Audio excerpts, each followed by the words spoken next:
ஓய்வு காலத்தில் ஆனந்தமாக கழிக்க காஞ்சி ஸ்ரீ மகா பெரியவரின் ஆசிர்வாதத்துடன் முதல் முறையாக வில்லா அபார்ட்மெண்ட் மாத வாடகை குறைந்த செலவில் உள்ளன.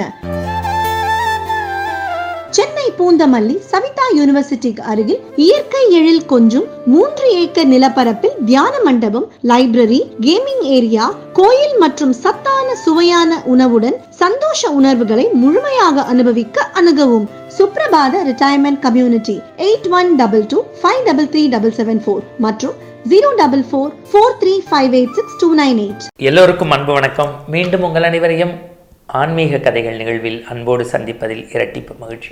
நேயர்களே, ரொம்ப சந்தோஷமாக இருக்குது. ஐரிஷ் விஷனை பொறுத்த வரைக்கும் நிறைய பேர் பார்க்குறீங்க. ட்ராவல் பண்ணும்போது, வெளியூர் போகும்போது உங்கள் ஃப்ரெண்ட்ஸுக்கெல்லாம் சொல்கிறீங்க. எங்கள் நிர்வாகம் கூட, சார் நம்ம இந்த மேடைகளில் பேசுகிறத ஈஸியாக எடுத்து போட்டுடலாம், நம்ம இதுக்காக லைட்டிங் செட் பண்ணி உட்காந்து பேசி எடிட் பண்ணி இன்சர்ட் பண்ணி இதுதான் சார் நிறையா பேர் பார்க்கணும். ஆனால் நீங்கள் மேடையில் பேசி எடுத்து போட்டால் நிறைய பேர் பார்த்துட்றான், இதை என்னன்னு யோசிக்கிறாங்கன்னாங்க.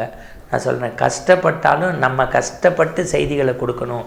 அதுதான் எங்கள் ஐரிஷ் விஷனுடைய நோக்கம். ஏன் தெரியுமா, ஒரு ஆன்மீக கதையை நம்ம எடுத்து சொல்கிறோம்னா அதுக்கு ஒரு 2 புஸ்தகத்தை படிக்கணும், புதிய விஷயங்கள் சொல்லணும். எல்லாருக்கும் கஷ்டம் இருக்குது. அப்போ கஷ்டத்தை தீர்க்கிறதுக்குன்னு ஒரு கடவுள் இருக்கான்ல. எனக்கு தெரிஞ்சது அனுமன் தான். 5 ஒன்று பெற்று 5 ஒன்றை தாவி 5 ஒன்றாக 6 உயிர்க்காக ஏகின்னு சனிக்கிழமை போய் நீங்கள் பார்த்தீங்கன்னா சென்னையில் நங்கநல்லூரில் ஆஞ்சநேயரை சுத்தாதவங்க கிடையாது. ஆஞ்சநேயர் வாழ் மாதிரி சனிக்கிழமை அந்த கூட்டம் பெருசாக இருக்கும். திங்கக்கிழமை அவங்கவுங்க வேலைக்கு போயிடுவாங்க. ஏன், நம்ம கஷ்டம் வரும்போது கடவுள்கிட்ட போவோம், இல்லாட்டி இஷ்டம் வரும்போது கடவுள்கிட்ட போவோம். ஆனால் நான் சொல்கிறேன், ஆஞ்சநேயரை நீங்கள் இருக்கிற இடத்துலேருந்து துதிங்க, தப்பே கிடையாது. ஆஞ்சநேயர்லேருந்து என்னங்க மனுஷன் கற்றுக்கலாம்? ஆணவத்தை போக்கணும், மண்டகனம் கூடாது. இதுக்கும் ஆஞ்சநேயருக்கும் என்னங்க சம்பந்தம் அப்படின்னு கேட்கலாம். எனக்கு சொல்லட்டுமா ஒன்று, ஆஞ்சநேயர் இல்லாட்டி ராமாயணமே கிடையாது. ஆஞ்சநேயர் இல்லைன்னா ராமநாமத்தினுடைய சிறப்பே கிடையாது. என்னடா இப்படி சொல்கிறேன்னு பார்க்குறீங்களா? கம்பன் படைத்த ராமனோ இல்லை வால்மீகி படைத்த ராமனோ எதில் பெருமை? அந்த ராமனுக்கு தானே பெருமை. ராமனுடைய உயிர் அவர்கிட்டையா இருந்தது? 50% சீதா பிராட்டிகிட்ட இருந்தது. சீதையை அசோகவனத்தில் கொண்டு போய் வச்சுட்டான் ராவணன். ஆனால் சீதையை கண்டுபிடிச்ச வேலையை யார் பார்த்தா? முதல்ல அண்டர் நாயகன் அருள் தூதன் யான்னு போய் பார்த்து கனையாளியை கொடுத்து, அம்மா என் முதுகில் ஏறிக்கங்கன்னு சொல்லும்போது அவங்க அல்லல் மக்கள் இலங்கை எது ஆகுமோ எல்லை நீத்த உலகங்கள் யாவையும் என் சொல்லினால் சுடுவேன், அது என் தூயவன் வெள்ளிநாற்றலுக்கு மாசென்று வீசினேன்னாங்க. அது வேற விஷயம். ஆனால் போய் லங்கேஸ்வரன் முன்னாடி இப்படி கம்பீரமாக உட்காந்து அவரோட வாதம் செஞ்சது, சீதையை பார்த்துட்டு வந்து ஒத்த வரியில் கண்டேன் கற்பினுக்கு அணியவளைன்னு சொல்லி ராமனுடைய உயிரை திருப்பி தந்த வெற்றி ஆஞ்சநேயருக்கு. அவ்வளோ சாதிச்சவர் எப்படி நிற்கணும்? ஆனால் கைகூப்பி நிற்கிறாரு. அது நங்கநல்லூராக இருக்கட்டும், நாமக்கல் ஆஞ்சநேயராக இருக்கட்டும், ஏன் நம்ம கோயம்புத்தூரில் இருக்க பீலமேடு ஆஞ்சநேயராக இருக்கட்டும், நம்ம தெருமுனங்களில் இருக்கக்கூடிய ஆஞ்சநேயராக இருக்கட்டும், இல்லை நம்ம வீட்டில் வச்சுருக்க ஆஞ்சநேயர் படமாக இருக்கட்டும், பாருங்கள் கைகூப்பி நிற்பார். நிறைய பேர் பார்த்துருக்கீங்களா? ஆஞ்சநேயர் படத்துக்கு வியாழக்கிழமை சந்தனம் போட்டு வச்சு அப்படி பூர்த்தி செய்வாங்க. வியாழந்தோறும் வச்சு அப்படி பூர்த்தி செய்து வந்தோம்னா நம்ம துன்பமெல்லாம் போகும்னு ஒரு ஐதீகம். சீதையை காப்பாற்றிட்டு வந்துட்டது பெரிய விஷயமா அப்படின்னு கேட்கலாம். இன்னொன்று சொல்லட்டுமா, சீதையை காப்பாற்றணுங்கிறதுக்காக சுக்ரீவனுடைய கூட்டணி அமைச்சு, கூட்டணிக்கு இணைப்பு பாலம் வச்சு, கூட்டணிக்கு டைஅப் வச்சு அஸ்திவாரமாக இருந்ததே இவர் தானே. இன்னொரு 50% ராமன் உயிர் யார்கிட்ட இருந்தது? 50 சீத்தை, இன்னொரு 50ல் 25 லக்ஷ்மணன்ட்ட. ஏன்னா இவர் காட்டுக்கு இவர் தான் போகணும், இவரோட சீத்தை வரலாம் ஒய்ஃபு, லக்ஷ்மணன் வரணுங்கிறது கம்பல்சரி இல்லை, கண்டிஷனும் இல்லை. ஆனால் கூடவே வந்தானே, விழியை இமை காக்கிறது மாதிரி. அவன் தான் பர்ணசாலை அமைச்சு கொடுக்குறான். ராமன் கேட்குறான், என்னோடைய படித்த, என்னுடைய ஸ்கூலுக்கு வந்த, என்னுடைய விளையாண்ட, இந்த பாடம்லாம் எங்கடா படித்த, எங்கு கற்றனைன்னு கேட்குறான். அந்த லக்ஷ்மணனுடைய செயலை பார்த்து எல்லாரும் வியந்தாங்க. ஆனால் அந்த ராவண வதம், அந்த போர்க்களத்தில் அவன் மூச்சற்பட்டு கீழே படுத்திருப்பான். இதை போய் ராமன் கேள்விப்பட்டோன்னு துடிச்சிருப்பான். லக்ஷ்மணன் இல்லைன்னா ராமன் கிடையாது. எல்லாரும் கைப்பிசைந்து நின்ற போது சஞ்சீவி மலையை கொண்டு வந்து உயிர் காப்பான் தோழன்னு சொல்லி ராமநாமத்தை மீண்டும் காத்த செய்தது பெருமை ஆஞ்சநேயருக்கு தானே. எப்படி லக்ஷ்மணனை காத்தது மூலியமா ராமனையே காத்தது அவர் தானே. சரி, இதுவும் வைங்க. பரதன் எப்படி சொல்கிறோம்? பரதனை பார்த்தோன்னே அவன் காட்டில் ராமன் இருக்கும்போது குகன் சொல்கிறான், நான் உன் தேவன் என்கடல் சேவிக்க வந்தேன், நாவாய் வெட்டுவன் நாயடியன்னு தேன் மீன் கொடுத்துட்டு அப்புறம் அவர் தம்பியை ஏற்று அக்செப்ட் பண்ணி வைக்கிறாங்க எல்லாம்.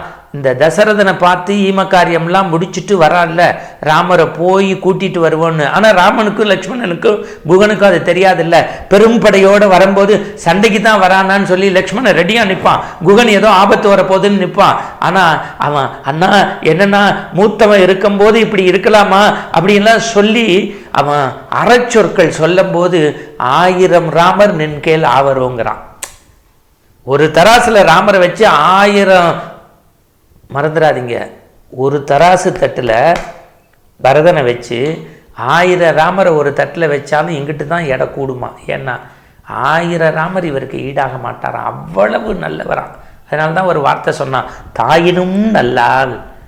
அம்மாவுடைய அன்புக்கு முன்னாடி எந்த அன்பும் கிடையாது, அம்மாவோட சிறந்தவன். ஆனால் அவன் என்ன சொல்கிறான், அண்ணா நீ 14 வருஷத்துக்குள்ளே வரலன்னா அக்னி பிரவேசம் செய்வேன்னா நெருப்பு குழியில் இறங்க போனான். அதுக்குள்ளேயும் அனுமன் ஓடி வந்து கையை பிடிச்சான், பரதா பரதா நான் சொல்கிறத கேளு. அவன் கோதண்டத்தால் ஜெயிச்சிட்டான். வர்ற வழியில் அங்கே ஹாஸ்பிட்டாலிட்டி, ஒவ்வொரு ஆசிரமத்துக்காக உள்ளே போய் நல்லா சாப்பிட்றாரு உங்கள் அண்ணன். அந்த கோதண்ட ராமன் சாப்பாட்டு ராமன் ஆயிட்டாரு, விரைவில் இங்கே வந்துருவாரு, நீ கொஞ்சம் வெயிட் பண்ணுங்கிறான். அக்னிக்குள் இறங்கி தன்னை மாய்த்து கொள்ள வேண்டிய பரதனை மட்டும் காக்கவில்லை, ராமனுடைய உயிரை காத்து ராமநாமத்தை காத்தவன். நீங்கள் ஆஞ்சநேயரை எடுத்துக்கிட்டா அப்படியே கதகதையாக பேசலாம். ஏன் வெற்றிலை மாலை போடுறோம்? சீதா பிராட்டி இந்த நல்ல செயல் செய்தவருக்கு, தனக்கு தன்னம்பிக்கை கொடுத்தவளுக்கு அந்த அசோகவனத்தில் என்ன செய்கிறதுன்னு தெரியலையா. கைமாறா வெற்றி இலைகள் இருக்குல்ல, வெற்றி இலைகள் அதை மாலையாக தொடுத்து வெற்றிலை மாலை போட்டாலாம். உடம்பெல்லாம் நம்ம மறந்துடக்கூடாது. செந்தூரம் ஏன் பூசுகிறோம்னா, அவருக்கு போரில் இரத்த காயம் இருக்குல்ல, அதுக்கு வெண்ணெய் சாத்தினா எப்படி சரியாகுமோ அதுக்கு தான் செந்தூரம் சாத்துறோம். இந்த ஆஞ்சநேயர்கிட்ட மட்டும் நீங்கள் நல்லா தெரிஞ்சுக்கோங்க, பிரம்மச்சரிய ஒழுக்கம் உண்டு. எடுத்த காரியத்தில் வெற்றி, பிறருக்கு உதவுறது அப்படிங்கிறது. இன்றைக்கி நீங்கள் யாருக்கும் நல்லது செய்யாட்டி பரவாயில்ல, இந்த டுபா கூரா போட்டு கொடுக்குற வேலையை பார்க்காம இருந்தாலே நட்பு நல்லா இருக்கும். நல்லது செய்கிறேன்னு சொல்லி அவங்கள அப்படியே பிரித்து வச்சு நார ஆக்கக்கூடிய விஷயத்தை இன்றைக்கி மனித சமூகம் செய்யுது. ராமாயணம் மேடையில் பேசுகிற பல பேரை எனக்கு தெரியும். ராமாயணம் படி நம்ம நடக்கணும்னா, வாழ்க்கையில் ஜெயிக்கணும்னா ஆஞ்சநேயர் மாதிரி இருக்கணும். எவ்வளவு உயரத்துக்கு போனாலும், எந்த கற்சிலையில் இருந்தாலும் சரி, காலண்டரில் இருந்தாலும் அடக்கத்தோடு இருப்பார், உண்மையோடு இருப்பார், ஞானத்தோடு இருப்பார், தெளிவோடு இருப்பார். கொடுத்த வாக்குறுதியை கை மேலே நமக்கு காரியம் ஜெயமாகிற மாதிரி செய்வார். இத்தனை விஷயத்தையும் ஏன் அனுமனை வைத்து நம்ம சொல்கிறோம்னா, அனுமன் பாதத்தை பற்றி நம் சங்கடங்களை நீக்கி சந்தோஷத்தை பெறுவோம். எல்லாம் வல்ல அந்த வாயு பத்திரன், அஞ்சனா மைந்தன் உங்களுடைய இல்லத்திலும் உள்ளத்திலும் மங்களம் செய்து மனையறம் சிறக்கச் செய்ய எல்லாம் வல்ல அவருடைய பாதத்தை சிக்கன பெற்றுவோம். எங்கெல்லாம் ராமநாமம் சொல்லப்படுகிறதோ அங்கெல்லாம் ஆஞ்சநேயர் இருப்பாங்கன்னு சொல்லுவாங்க. நான் கொஞ்சம் மாற்றி சொல்கிறேன், அரியணை அனுமன் தாங்கன்னு தான் நாற்காலியை ஒருத்தரை நம்பி கொடுத்து தாங்க சொன்னான்னா, அதனால தான் மார்பாக விடை கொடுக்கும் போது அணைச்சிக்கிட்டாங்க. அப்பேற்பட்ட அந்த ஆஞ்சநேயரை மனதில் வைத்து வழிபடுபவர்களுக்கு காரிய சித்தி, காரிய வெற்றி. மீண்டும் நல்ல நாளில் நல்ல வேளையில் சந்திப்போம். வணக்கம். RMK Group of Institutions சிறகை விரித்து சிகரம் தொட்ட ஓர் கல்வி ஸ்தாபனம். தரமான கல்வி, தன்மையான தாளாளர், eminent faculties, quality laboratory, astonishing library, super spacious playground, hygienic, high class food facilities, flexible transport facilities. இப்படி இங்கு எல்லாமே ஏராளம் தாராளம். மாணவர்களின் உயர்வுக்கு ஓர் உன்னத வழிகாட்டி. RMK Group of Institutions, Kavarapettai, nearby, Chennai. இந்த தகவல் உங்களுக்கு பிடிச்சிருந்தா லைக் பண்ணுங்க, உங்க ஃப்ரெண்ட்ஸுக்கு ஷேர் பண்ணுங்க, மறக்காம எங்க சேனலுக்கு சப்ஸ்கிரைப் பண்ணுங்க.